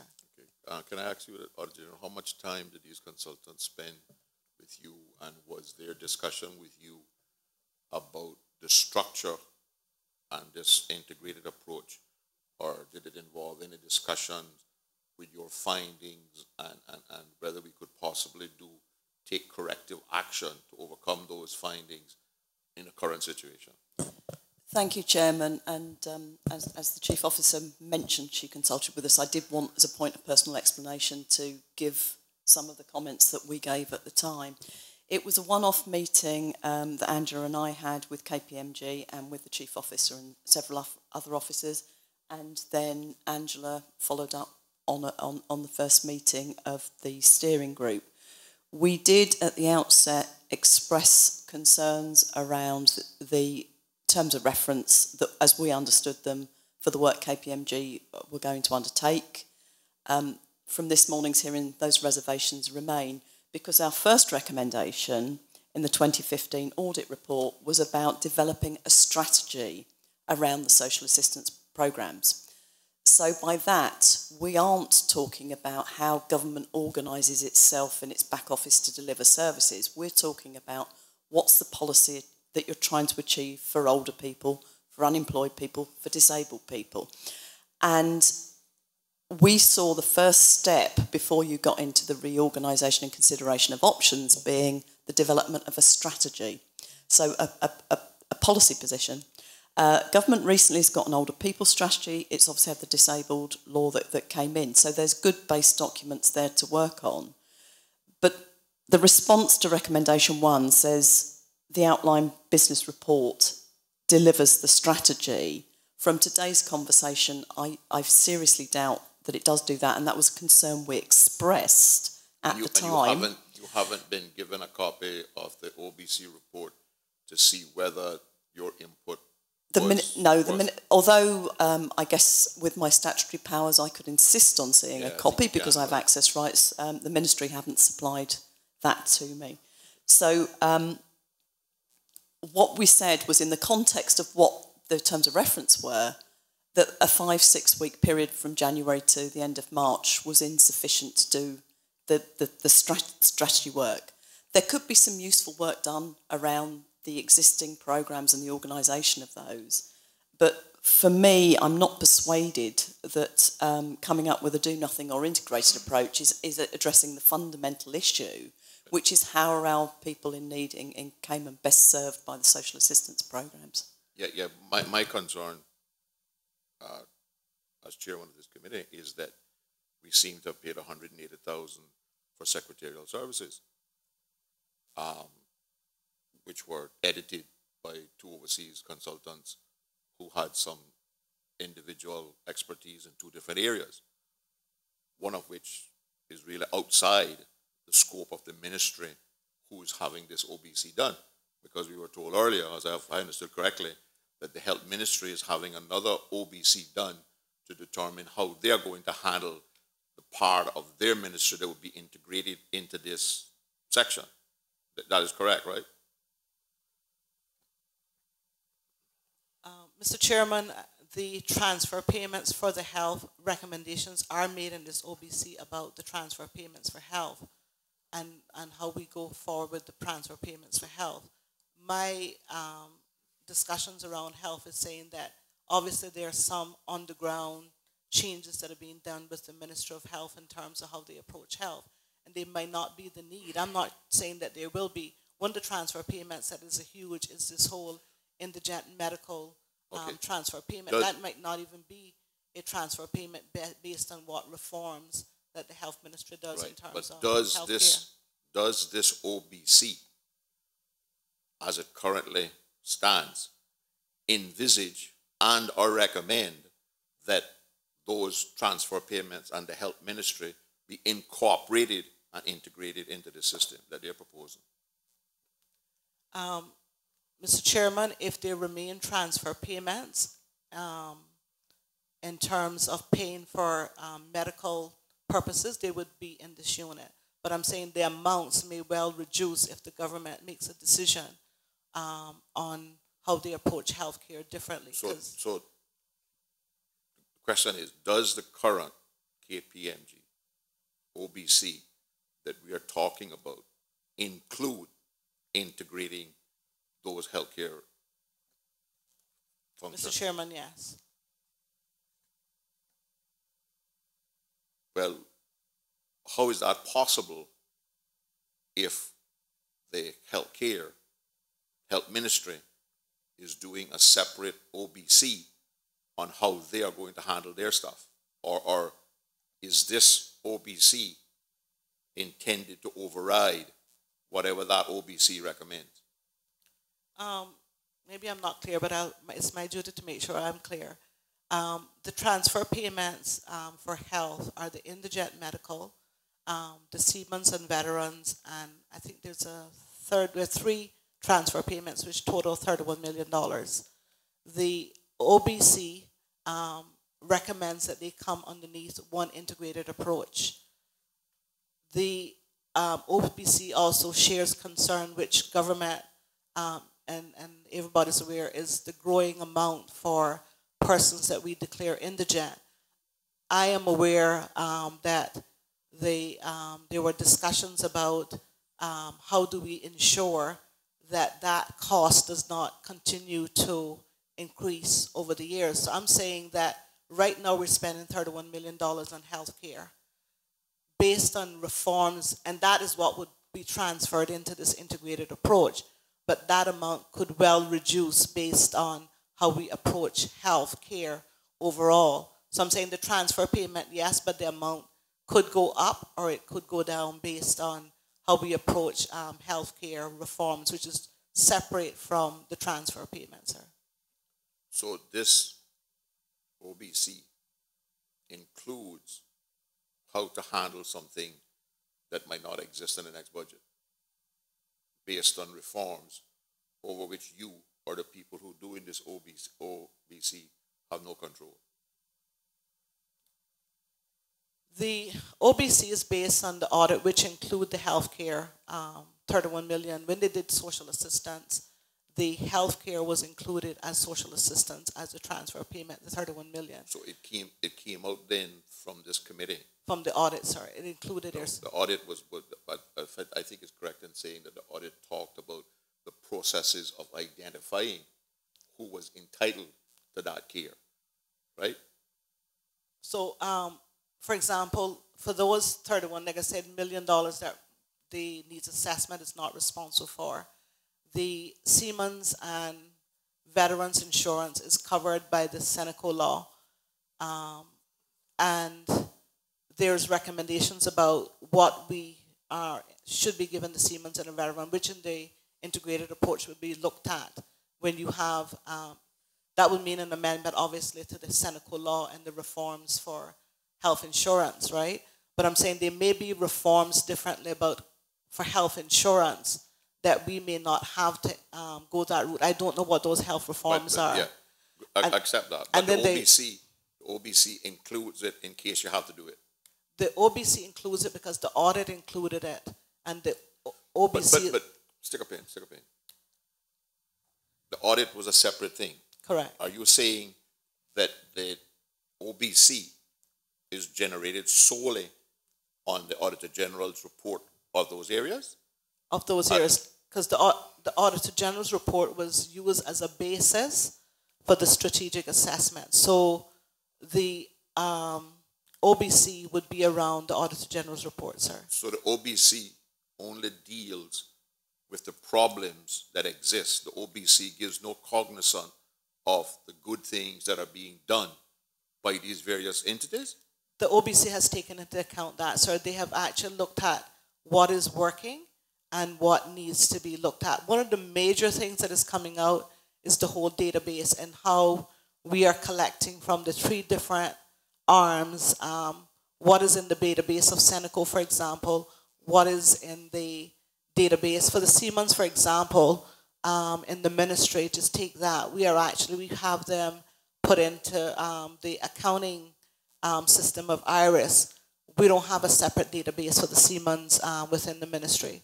So, because we actually put them on straight into IRIS, and we have a spreadsheet of how we put them on, and that's not the best way of dealing with that as well, right?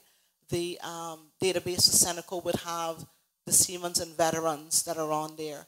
The database for the indigent medical obviously is paid through the Ministry of Health as well. So one of the major things that is coming out of that is that we need to have one database, one door, and to be able to look at what we're giving out to the same clients. Okay, so in this OBC, the SPS indicated that due to the changes that this integration could bring about, would offer 2 things: better service to the client and reduction in cost to the government. Is there any time frame in the OBC that lays out what those projections would be and how was it arrived at? Mr. Chairman, yes, they have actually done that, and to show what the reductions could be. Do you have a copy of the OBC there with you? I was traveling with a huge file with everything, and so I brought just the things for PAC. I didn't bring a copy with the OBC with me today, sir. Okay, because it would be interesting to know how long we have to wait, because we're already knowing that we're not going to get very much in terms of implementation in 2018, 2019 of this OBC because of the underpinning legislation, which we're now recommending that basically will come down in 2021. So how far beyond that does government have to wait to see a reduction in the cost, and how does the OBC envisage a reduction in cost if the demographics, that is the older persons, because certainly they're not going to, the numbers of older people are not going to decrease. They are going to increase. So where does the savings come from? The savings coming from looking at the standard rate and how you apply the standard rate across, and also looking at how we look at reforming, making sure, for example, that persons, because it may be cheaper to, for example, take indigent, the amount of money we're paying on indigent. We may be better using that on making sure that everybody has a standard health plan, and for those persons that are there rather than having to pay. Because what happens right now through the indigent medical payment, when someone gets into a situation, serious car accident, blows their coverage that they have through the private sector, the government has, because it's an emergency and they have to be flown off, for that brief period of time, that person has to be declared indigent when it's a life and death situation. And premature babies, if you look at what is spent through that big amount that you get before the LA for indigent medical, if you were to do an analysis of it, it's mostly for people who have blown their insurance, have to be flown off, or premature babies that you have to spend the funding on. And that's why they can't get that figure correct when they come for budget time, because you can't predict when someone health insurance coverage does not cover when they get in a major car crash and they have to be flown off and it can't be attended to here. So I think the recommendations around the health is how do we look at the health insurance coverage. But I don't want us to complicate the issue with that, right? We'll deal with the Ministry of Health ASAP on that, because we do have their accounts that were tabled week before last, and we have to set a meeting date for those accounts before we leave today. But where is the savings going to come on poor relief? If you're going to do a standard rate, that standard rate would have to be set at a level that would cover most people, and the complications or additional assistance being needed depending on whether you're a mental patient or a handicapped patient or etc. Going about that, how is it possible to project savings when the demographic, the numbers of people who are going to seek help is increasing? And we know that up until now, and I would suspect for the foreseeable future, certainly within the next 10 years, retirement pensions are not going to give people enough money to live above the poverty line. So you say that the OBC is projecting savings. Do you recall what kind of time frame that is on? The OBC projected, if we go on to the same current thing that we're doing, what government is going to have to increase these amounts by. So what the OBC is saying is the funding that you're spending now, let us take the next couple of years to see how you better use that funding, because if you look at the staggering projections of what we would spend on all of those categories, it's a huge figure that they would increase it if you don't do something about an integrated approach. So they're not talking about savings, they're talking about savings from the government not having to increase the budget over what we, because we're going to have to increase based on the trends we're seeing now. Right. So the driving force behind integration is to reduce the benefits that people get so that we will reduce the amount of money that government is spending. Because if you're going to have, I would assume that if we're going to have an integrated approach, whereas now you may go to the NAU for financial and you may have some social issues, but those are not paid for or evaluated at that time. But if you're going to through a single door, to a single window, you are going to be evaluated in totality. So the likelihood of somebody getting less is very remote, unless the genesis of this whole integration is to reduce the benefits provided to people and therefore reduce the budget. I don't know if I've said this before, but we have something that is called temporary poor relief, which is rental. And I think the Public Accounts Committee... Yeah, but that's a small part of your budget. No, what I'm saying is what the integrated approach is saying, look at your clientele, look at all your elderly, your handicap, and give them, instead of having them going through your door for a needs assessment every 3 or 6 months, increase that. So you would give, they're already getting it, sir, they're already getting the C-months, which is a permanent one. They're already getting the PFA, which is a permanent, which is $1,100 they're getting. with the standard rate, I don't know what, let's suppose it comes out at 2,000. They may be already getting rental of $800, but they're only getting it on a temporary basis. So what we would do is carve out from the transfer payments that we have under, I think, 20-something million under the needs assessment unit. We would know what our clients are handicapped or elderly, what is the standard rate, and we would be applying that rate to our clients. Then we know what we would have left in what we call with the able-bodied person. So the Legislative Assembly and Cabinet would be better aware that we have, say, $300,000-400,000 that we have for people who may get in temporary situations. But right now, the figure that we bring in for rental assistance and food vouchers and stuff, that includes your elderly, your handicapped, and your mentally ill. They have to go through the same process. So that means that they have to go through the same door every 6 months like everybody else who's temporary. Whereas if you have a standard rate that you give them and move that out as a standard rate as opposed to having, call it temporary, you know what it takes for a person to live off. So the savings would be, in that point, then we would be able to look at the clients who are able-bodied and make policies around that to say, look, which able bodies will we be assisting, what time frame we will be assisting them for. We would liaison with the ministry responsible for labor, and they will know that unless there are children involved, which we take care through Children and Family Services assistance, basically you are expected to go and find work within a time frame, and there will be certain criteria about getting that assistance as an able-bodied person. But So the question I would ask is, why aren't you doing all of that now? Why is integration necessary to facilitate that? Certainly, you must be doing that now in order to prepare your budget requirements. No, Oliver, it is something I inherited, and it's something we've been trying to get a grip on in terms of who the clients are.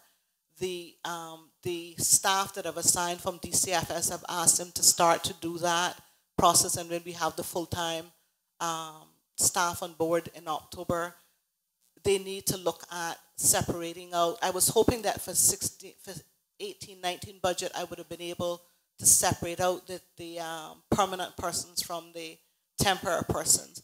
But because they're paying those to, the rental, for example, is not paid to the individual, it's paid to the landlord. So what I'm asking to do now in this... But it must be paid to the landlord for a particular individual. So what I'm doing now is trying to get that set up in their database so that we can run that, so that we can know who are the permanent persons. And by December, which is, I was supposed to restructure that whole exercise by the end of December with putting the additional resources from across, including my finance team.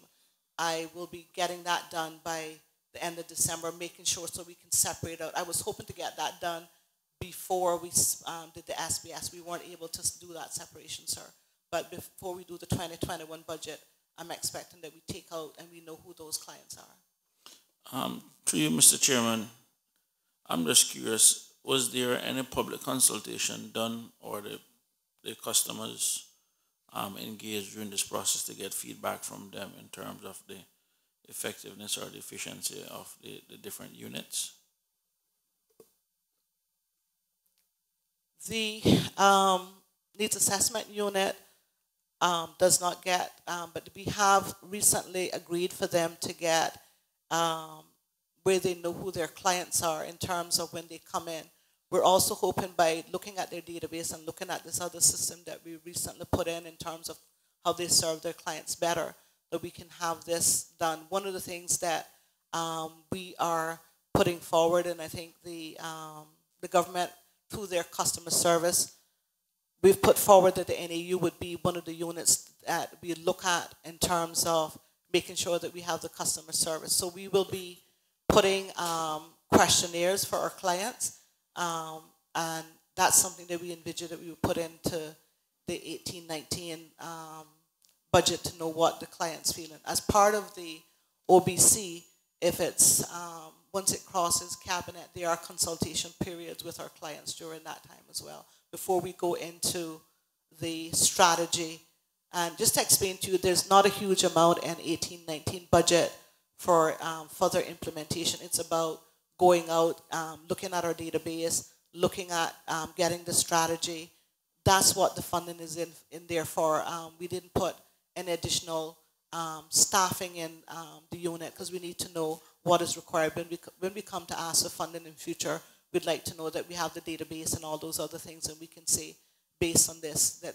But we want to finish the restructuring first. So in terms of the implementation of the OBC, we're really looking to 2021. Yes, or at sir. least, yeah, okay. Okay. Never mind, Mr. Chairman. Any other questions? I must tell you that I have some serious concerns that we are integrating systems that are not working, and it doesn't seem to be a plan to correct the things that are not working in those units before we integrating them. And my concern is that once you integrate them, then it's going to become much more complicated with this one door, single window shopping to get those difficulties ironed out in terms of service to the client. Mr. Chairman, I have started the process in terms of looking at the systems at the needs assessment unit. I assigned some social work staff there from January of this year.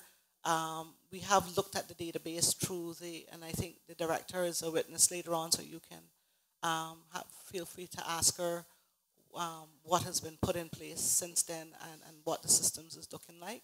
But I have, because I am, like you, sir, I have already come to that conclusion that we can't integrate unless we know what is not working with the current unit you have. You want to fix that before you try to move that. And I say that to them too. If we're going to put this into health, we can't put something that is not functioning properly now and try to merge that in with another system, sir. So it is that we would take the rest of 2016-17 to do that, and then in 18-19 we'll spend our time making sure that we have the social assistance by the needs assessment functioning for the client, sir. And I thank you for your comment as well. Thank you. This is just more something directed to the chairman. I joined the civil service, Mr. Chairman, in October 1989 at the Lands and Survey Department, and social services was located on the second floor and in the tower building at that time. And as a young civil servant, we had a lot of time spent seeing the various people coming in and out of the building, and some you get to stop and talk to. So this is something that at least I can speak of, that we have at least 27 years worth of experience, at least from then until now. What really scares me, Mr. Chairman, as a new member of this Legislative Assembly, is that we made a decision to pull the NAU out of whatever the current situation was at the time. And we wasn't sure if we did the right thing. We didn't staff the NAU correctly. Then we went out and we took $180,000 of the people's money to pay someone to come give us an option as to whether to integrate it, which is put it back to the way it was, or leave it the way it is. Mr. Chairman, at the start of this meeting, I was delayed taking a call from an honorable member of government, a minister, who I spoke to late last night, trying to get a family housing accommodations, because the house that they were staying in was actually foreclosed by the bank, and we're trying to see if we can buy them some time in which for this man to move his family. We have people in this community, Mr. Chairman, that is hurting bad. And I really have a fundamental problem to see that we take $180,000 that can be used for something else to come back and give us options. Now, options in which we have to go now and consult with the public, but before that, it has to go to the politicians on the government side to decide what options they're going to go with, whether they're going to put it back the way it was or leave it the way it is. I don't know. But the thing about it is, Mr. Chairman, listening to all of this today, a lot of it was confusing to me. I'm going to be brutally honest.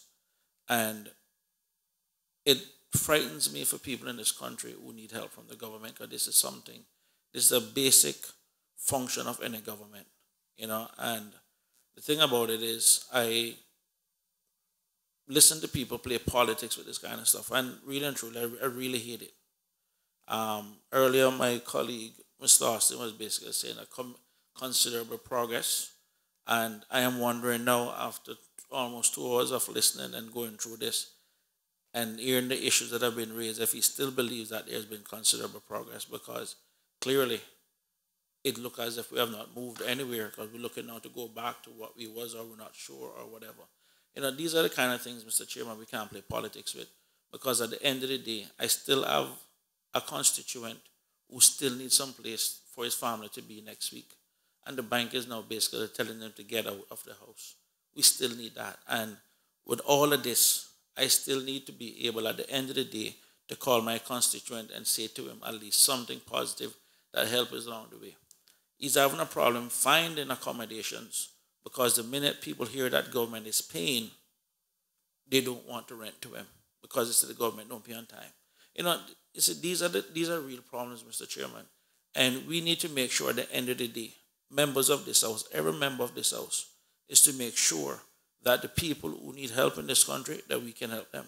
And 2021, 2020, 2019, 2018 is too late. We need something done, and we need something done now to help our people that are hurting. Anyway, Mr. Chairman, I needed to get that off of my chest, because this is bothering me. And if there are no other questions, Ms. Whitaker, thank you all for coming. Thank you very much for coming, and your staff for coming with you. And we live in hope. I just like to thank the committee and say that I am committed to restructuring the needs assessment unit to make sure that it provides the service to the clients. It may seem a little slow from our end, but we have made some strides, and I'm hoping by the end of this year, or when I come back before Finance Committee in October, that the members will have a view, or not as a complete change view, but some hope that what the services that we are providing from our end are actually meeting our clients, because that's my major commitment, is that the clients are receiving the services that they should, sir. Thank you.